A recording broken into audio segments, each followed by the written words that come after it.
Hey guys, we just wanted to thank you for coming here today. We wanted to take a chance and make a video to kind of let you know a little bit about us and where we've come from and what has brought us here today. Yes. So we met in October 2014. We hit it off. We just met and we were already From the start. just together. We were already holding hands. We just felt a connection right from the beginning. Every minute that we had free, we were on the phone. Every break I had from work, every lunch, I was calling him. Right when I clocked out of work, I was calling him. So we started out pretty inseparable. Yeah, you know, she lived in Pocatello, and I lived in Idaho Falls. So we met neutrally, but when I found that out, that was a long drive. It was well worth it, but it was quite the drive. There was a lot of traveling back and forth. It was we had to work at it, but it was awesome. And I drove a little tiny Ford Aspire, a little purple, tiny little car, and I would drive in the crazy weather just to go and get him and just to hang out with him. We started out seeing each other. Well, first we started talking on the phone all the time, always on the phone. And then it was to every weekend we were hanging out.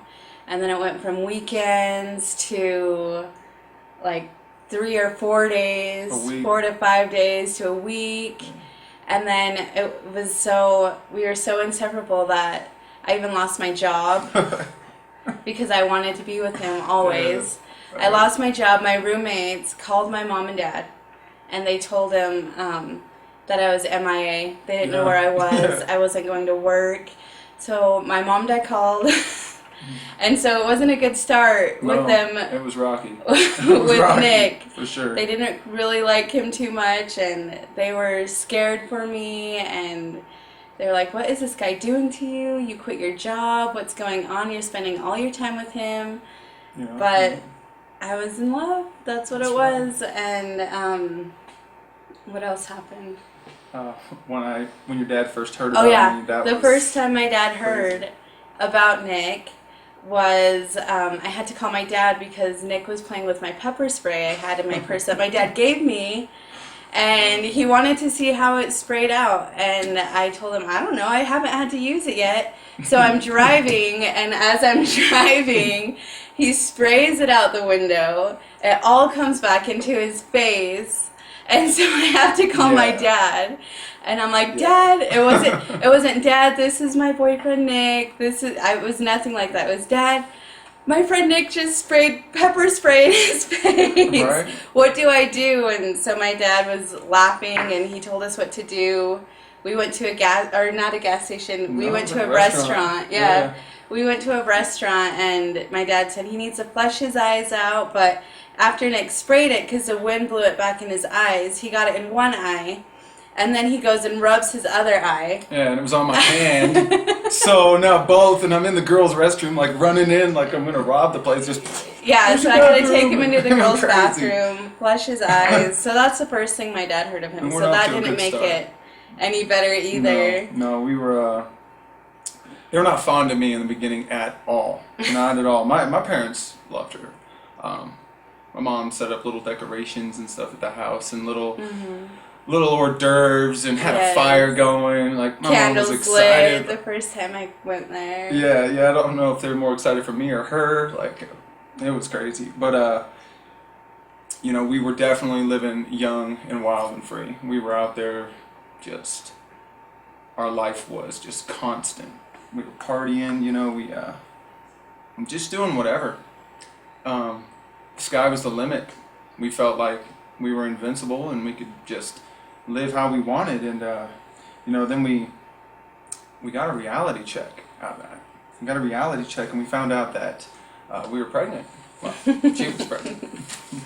But when we found out she was pregnant, we found out a little bit later on in the relationship, even though it was still a short period of time, that we had been together, and we told my parents first, and we That made was the them easy dinner. part. Yeah, that was the easy part. part. In fact, I think I told my dad before. We did. And oh, yep, see, my sidekick.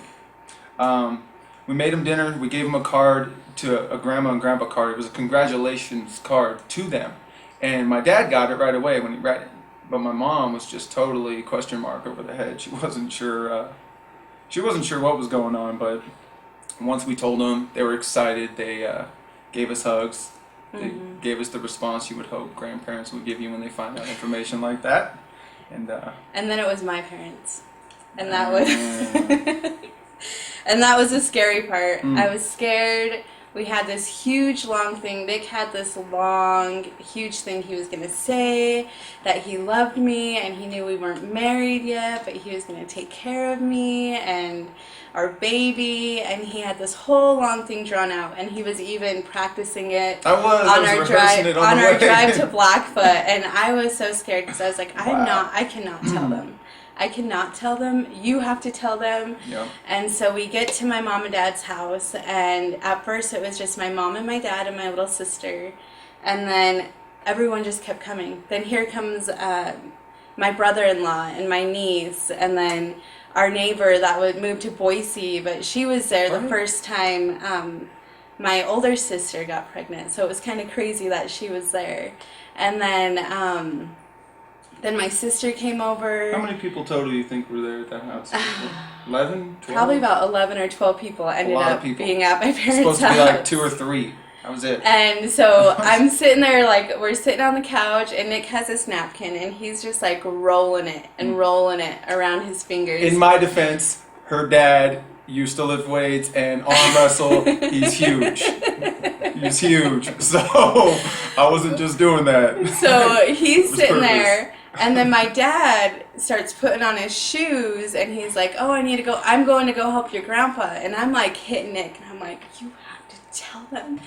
My dad's the most important one. You have to tell him with him here.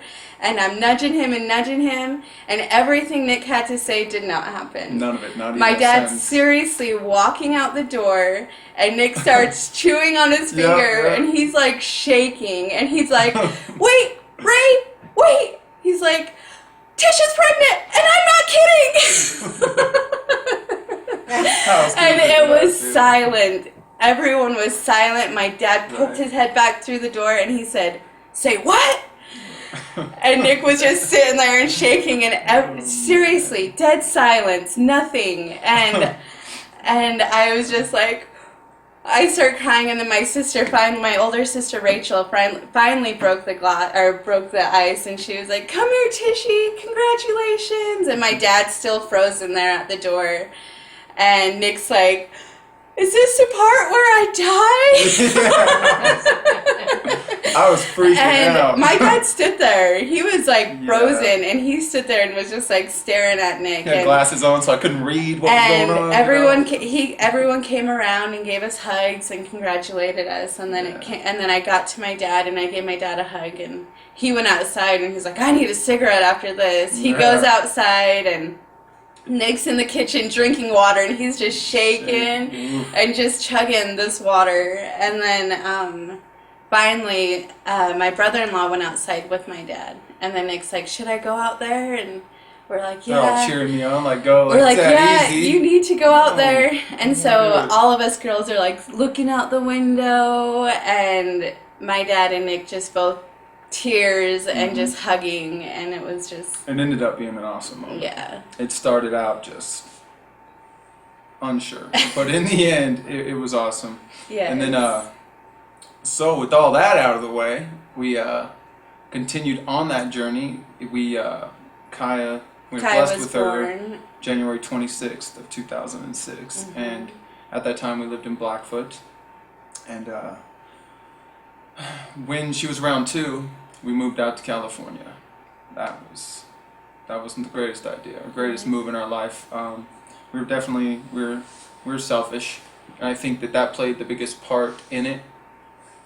Was what we wanted to do, and I was originally from California, so we had friends we could stay with, and we had a place to live. It was we were selfish. We were still young. We still wanted to live young, even though we had adult responsibilities. So we were living like we didn't have any, but clearly we had plenty, and we just kept moving from place to place, and just multiple jobs, and no stability at all. Not the way you would ideally want to bring a kid into the world if you had, planned it out. So it was different.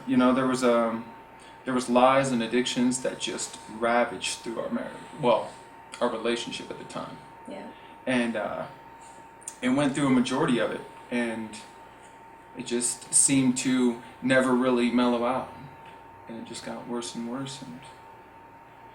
And so we continued to live that life, and then we had Diedrich, July 5th, 2011, and then things leveled out for a little bit. We started living like we should be, and then we just fell right back into it. We fell right back into what we knew, which was drugs and alcohol and selfishness. Yeah.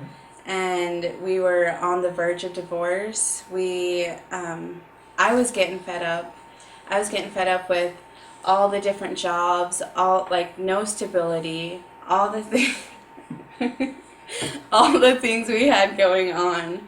It just wasn't the life that I wanted anymore, and it was just getting down to wit's end. Yeah, it even got to the point where Tish even resorted to cheating on me to I would guess to find love, where she didn't have it, to find a way to fill a void that I guess you could say I should have been filling. Our life was a wreck, though. It was a wreck. I don't blame her. We were both, she had cheated on me, but I think I was cheating on her with alcohol. Yeah. So it was it had its ups and downs, and we were broken. We had come to a breaking point with a lot of broken promises and false hopes of change. We were surrounded by just all these problems, and it seemed like there was no solution in sight. It was just all this darkness and no light at the end of the tunnel. And but as that progressed, there was just that one fateful day when everything we thought we knew about life and being young or being able to still change and make things right, it ran right out the window. And that's when we found out about Nick's cancer, and that was on June 18th, 2013. And that's when our world was just turned upside down. We didn't know what to do. But that was the news just kept getting worse and worse. But we found ourselves fighting for each other more than we ever had in our whole relationship. We wanted to be together, and we did everything we could to stay together. That's right. Like emotionally and physically, we didn't want to be apart. That's right.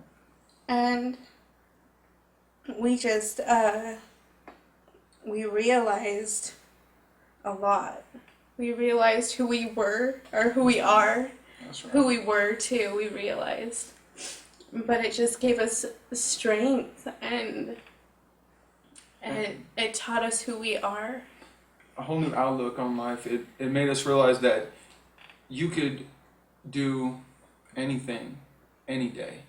But when you find out that your days are numbered or limited, your perspective and your outlook on what you want to do should change. And ours did. It definitely changed. I just thought the only thing I knew about leukemia was that I thought kids get it, and it's a disease that kills, that there's no cure. At the time, I knew nothing about it. And so all these things threw us for a loop, and we'd realized that after all had been said and done, going through this, but after all had been said and done, the diagnosis, where do we go from here, we actually realized that it was a blessing in disguise. Yes. It really was. It immediately changed our outlook on life and our perspective and what we cared about.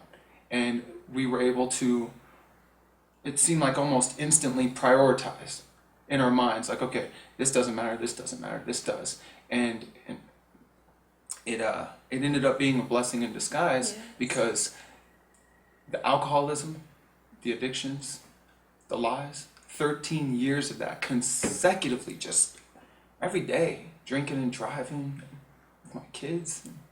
So much just stopped. And it stopped overnight. No more cigarettes. Everything just stopped overnight. It was a complete overhaul of life. Transformation. Yes, it was. That is the word. It was a transformation. We were finally awakened to who we really were, but are now. Right. And it really helped us understand that we had to be there to come to here. And it made us better people.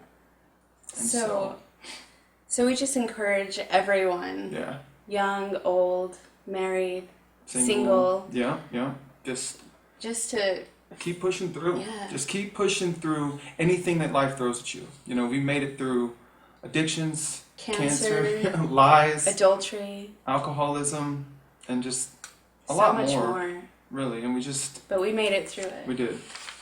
And we just want to thank everyone for coming out today and celebrating this milestone for us and this special moment. You know, today does mark 10 years for us. And I don't know, honestly, where we would be had that not happened. You know, we just hope that through all this that you guys can find strength and inspiration, you know. Through this, we finally found what made us whole, and that's our faith in God. And we found that we're not alone. Right. And so we thank you guys again for coming out and being a part of this. We feel honored, and it's definitely our pleasure. So, Yes, thank you. thank you. Amen.